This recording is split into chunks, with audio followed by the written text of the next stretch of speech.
Shawara ne zan baka. Idan har kai mai ɗinki ne, to ka sani ɗinki yana tafiya da zamani.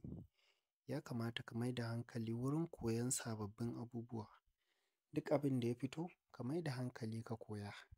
Ba wai ka zauna cewa kai ka iya ko kuma ka ƙware, ba za ka koyi sabon abu daga wurin wasu ba. Akwai lokacin da wani ka fi shi iya ɗinki sosai, sai kuma ka ga ya iya wani abin da kai ba ka iya shi ba. To hakan na nufin kai ya kamata ka sauke girmanka ka je ka koyi wannan abin a wurin shi.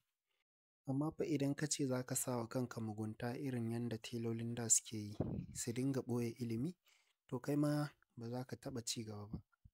Ba za ka ci gaba ba kwata-kwata. Duk inda sabon abu ya fito, ka koya ka iya shi ta yadda a wurinka za a fara gani. Kar ka sake ka zama wanda yake ƙyamatar abin da ya zo sabo na ci gaba.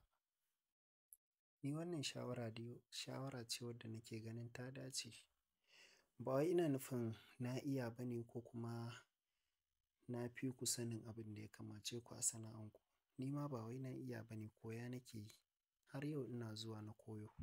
Duk inda na ga wani sabon abu, zan je na koya. Sanin cewa da koyo aka san gwani. Babu wanda aka haifa da iyawa. Idan ka ga na yi abu ba daidai ba, to ba zuwa ya kamata ka yi kai min gyara. Ba wai ka zo kana zagi na ko kuma kana faɗin maganganu a comment section ba. Yauwa. Ni dai na san abubuwan da nake yi in sha Allahu koyo nake yi sannan kuma na zo na koyar da al'ummar Annabi wanda su ba za su iya zuwa su koyo wa inda nake koyowa ba. Gashi nan dai wannan abin da kuka ga na yanka hannun riga ne. An yi mai play, to play ɗin hawa biyu. Hawa biyu gashi nan ɗaya babba ɗaya ƙarami.